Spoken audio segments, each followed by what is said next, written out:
Hello students, in today's class we are going to learn 6th standard English lesson number 2.7 that is Yonamain and Bushi. Students, इसमें हम देखने वाले हैं इसका question answer आपके digest का है. ओके, सो ये जो चैप्टर है आपका योनामीन एंड बुशी, इसका मैंने एक्सप्लेनेशन तो नहीं अपलोड किया हुआ है.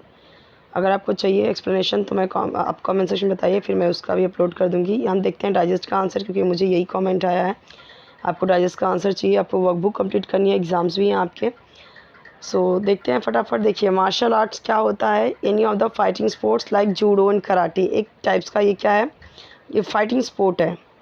ठीक है, आपने देखा होगा जापान में इस तरीके से, और चाइनीज़ जो होते हैं इस तरीके से वो करते हैं कराटे की तरह, वो मार्शल आर्ट्स होता है. हमारे यहाँ पे भी अभी इसकी ट्रेनिंग दी जाती है. जैसे आपने बहुत सारे एक्टर्स को देखा होगा मार्शल आर्ट्स में ट्रेन रहते हैं. हमारे जो बहुत सारे आर्मी होते हैं, आर्मी ऑफिसर्स होते हैं, उन्होंने भी सीखा होता है ये सारी चीज़ें. ओके, शॉवेल क्या है? एक टूल है, लॉन्ग हैंडल होता है और उसका चौड़ा सा ब्लेड होता है. ठीक है, वो यूज़ फॉर मूविंग सैंड हटाने के लिए, स्नो हटाने के लिए होता है ना, ऐसे जो इस तरीके से, ये उसको बोलते हैं शॉवेल. रिजेंबल्ड का मतलब क्या है?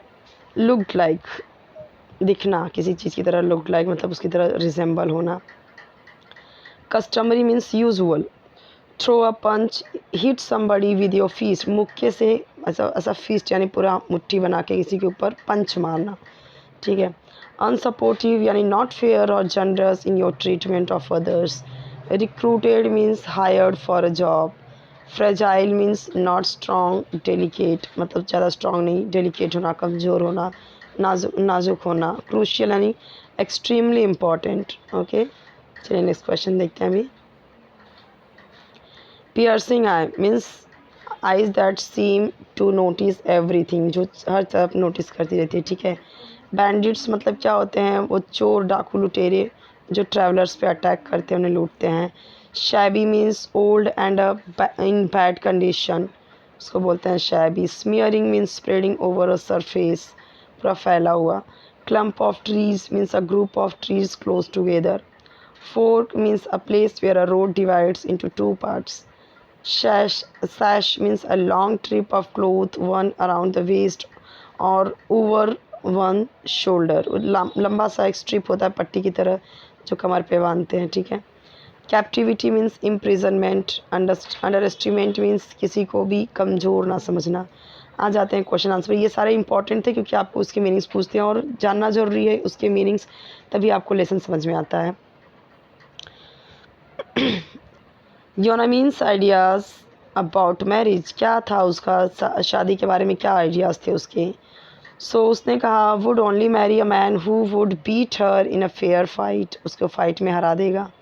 सेकेंड क्वेश्चन क्या है? How Bushi defeated Yonamine in the wrestling match. तो बुशी ने कैसे हराया योनामीन को रेसलिंग मैच में? सो बहुत ही इंपॉर्टेंट मोमेंट उनके मैच का था. योनामीन पॉज्ड ब्रीफली. बुशी ने उसका फ़ायदा लिया.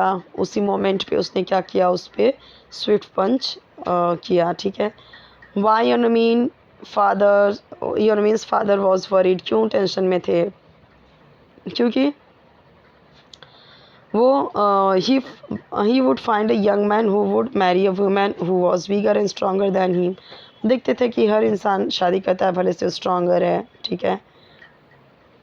Y Yeonmin was angry with Kojo. Kojo से क्यों एंग्री था? Because he threw a punch at her while she was bowing to him. Okay, breaking the rules of the game. उसने गेम का rule तोड़ा था.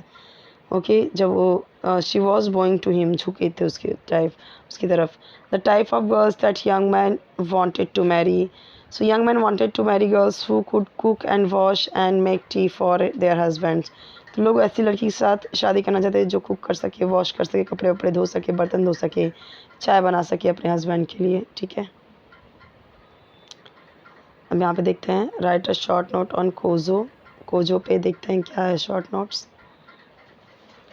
Kojo was bigger and taller than Yeonmin. उससे भी ज़्यादा स्ट्रॉन्ग था वो. ओके, मतलब उससे ज़्यादा स्ट्रॉन्ग है वो. ही वॉज, वो कैसा है? टॉल है, बहुत ही वेल बिल्ट है, स्ट्रॉन्ग है. और उसके हाथ कैसे है? उसके हाथ कैसे थे? शॉवेल जैसे थे. उसके पैर्स कैसे थे? ट्रंक की तरह थे, ट्री के ट्रंक की तरह इतने लंबे मोटे. But he was unsupportive and played fall, वो कैसे चीटिंग करता था। ही थ्रू अ पंच, उसने योनमीन पे पंच मारा जब वो वाइल शी वॉज, जब योनमीन उसकी तरफ झुकी थी, ठीक है, उसने रूल्स तोड़े थे उस गेम के। He was then defeated by Yeonmin, और उसने Yeonmin he was then defeated by Yeonmin. Okay, match the adjective in column A with the nouns in column B. तो यहाँ पे देखो रिच किसके साथ में आएगा, रिच मर्चेंट। यहाँ पे देखो रिच के साथ में मर्चेंट आया हुआ है।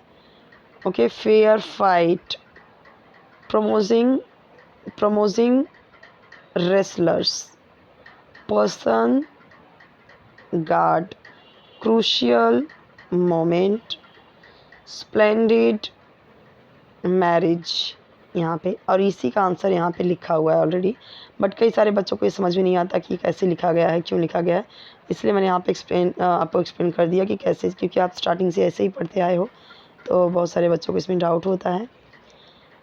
देखो अभी पैसेज दिया गया है, नेक्स्ट क्वेश्चन देखते हैं, 1 से 2 लाइन में लिखना है इसके बारे में। Why Bushi told Yeonmin not to travel at night, रात में ट्रैवल नहीं करना चाहिए। Bushi told Yeonmin not to travel at night, it was not safe to go out alone after dark, for there were bandits about, वहाँ पे बहुत सारे attackers होते हैं, लूट लेते हैं लोगों को। Yeonmin's fight with Bushi disguised as a bandit. Yeonmin held her attacker Bushi by the hand and kicked him with such force then that he fell to the ground unconscious. She then tied him to a tree with her sash. The lesson that Bushi learned, क्या उसने सीखा was not to underestimate anybody, किसी को भी कमज़ोर नहीं समझना चाहिए, स्पेशली किसी वुमन को। Yeonmin's schedule for visiting her parents, क्या शेड्यूल था अपने पेरेंट्स से मिलने का। एक दिन योनमीन ने कहा she would like to visit her parents, she would leave in the evening and return the next day, वो वापस आ जाती है in time to cook Bushy's dinner. How Bushy indicate that he was the bandit, उसने Bushy ने कैसे indicate किया कि वो एक बैंडिट है। Bushi brought out the white sash with which Yeonmin had tied him to a tree and gave it to her, saying, "This is yours." If I am not mistaken, the sash being with him indicate that he was the bandit, कि वो लुटेरा, इस बात से indicate किया। Noun form में लिखना है हैप्पी, हैप्पीनेस, लाफ, इसका नाउन फॉर्म क्या होगा, laughter, announce, announcement, safe, safety, depart, departure, realise, realisation. Chapter लेंदी है तो इसके क्वेश्चन आंसर्स भी ज़्यादा हैं, फटाफट देख लो। यहाँ पे शॉर्ट नोट्स है, यहाँ पे योनमीन चिरू ऑफ ओकिनावा, उसके बारे में पूरा लिखा हुआ है, कोई डाउट रहे तो आप पूछ लेना, ठीक है। वैसे ही आपने चैप्टर पढ़ा होगा तो आपके लिए इजी है। बुशिकियो, इसके बारे में भी पूरा शॉर्ट नोट्स लिखा गया है, आपने चैप्टर पढ़ा है तो बहुत ईजी रहेगा आपके लिए। डिबेट है, यहाँ पे देख सकते हो। बॉयज़ कैन नॉट कुक और डू एनी हाउस वर्क, तो प्रॉस कॉन्स, क्या उसके फ़ायदे नुकसान है, वो है यहाँ पे। Boys' brains are made differently. Eating is a basic necessity. Boys can eat. They should learn to cook. अगर वो खा सकते हैं तो उन्हें बनाने भी आना चाहिए। Boys are clumsy and not as sensitive as girls, and cooking and housekeeping need sensitivity. Yes, तो ये चीज़ें sensitivity होनी ज़रूरी है। So most famous chef are men. तो इसके कॉन्स क्या हैं कि most famous जो हैं वो शेफ हैं जो वो मैन ही हैं, आदमी लोग ही हैं। Boys are even today the main earners in a family, main earners हैं वो family में, and they should concentrate on building their careers rather than household duties. तो यहाँ पे देखो लिखा गया है, ठीक है, उसका यहाँ पे प्रोस कॉन्स लिखा गया है। Girls can not do everything that boys do, तो उसके भी यहाँ पे प्रोस कॉन्स हैं। Girls do not have the physical strength to do what boys do, जो गर्ल्स के पास उतने फिजिकल स्ट्रेंथ नहीं होती जबकि बॉयज़ के पास होते हैं। लेकिन यहाँ पे देखो क्या लिखा गया, girls can do what ever boys can, वो सब कर सकती हैं जो बॉयज़ कर सकते हैं। उन्हें क्या चाहिए, फिजिकल स्ट्रेंथ प्रोवाइड करना जरूरी है कि वो अपने फिजिकल स्ट्रेंथ को डेवलप कर सके। Girls brains are made differently for different things, तो यहाँ पे उन्हें गिवन जो अपॉर्चुनिटी है वो इक्वल मिलनी चाहिए। गर्ल्स भी वो सारे काम कर सकती हैं बॉयज़ के लेवल का, ठीक है, यहाँ पे दिया हुआ है, आप देख सकते हो answers. You should never loose a match, तो उसकी भी प्रॉस कॉन्स दिए गए हैं, आप देख सकते हो। इजी पॉइंट्स हैं, 3 ही पॉइंट्स हैं। एक्टिविटी दी गई है यहाँ पे, उसके आंसर्स दिए गए हैं, सेक्शन और यहाँ पे टाइटल्स दिए गए हैं, ठीक है। ओके, यहाँ पे आपने जो भी कमेंट किया आपको सारे चैप्टर्स मिल गए हैं। आई होप कि आपके लिए हेल्पफुल होगा। नेक्स्ट क्वेश्चन यहाँ पे अभी भी है, right a short monologue. Monologue का मतलब यहाँ पे क्या है, आत्मकथा टाइप, ठीक है। One of following ideas and present it in the class. Means father worrying about her getting married. So कैसी थी, वंडरफुल गर्ल थी। अच्छा, मोनोलॉग का मतलब क्या होता है, किसी के बारे में बताना, ठीक है। वो ब्यूटीफुल थी और यहाँ पे सारी चीज़ें उसके बारे में दी गई हैं जो कि आपने चैप्टर में पढ़ा है, ठीक है। तो ये देख सकते हो आप, यहाँ पे जितने भी यहाँ पे थे वो मैंने आपको सारे बता दिए हैं। कोई डाउट रहे तो आप पूछ लेना। यहाँ पे मैंने आपको सारे ही बता दिए हैं, जो जितने भी यहाँ पे हैं, कुछ भी छूटा नहीं है, एक भी क्वेश्चंस सारे यहाँ पे हो गए हैं, कवर करवा दिए मैंने।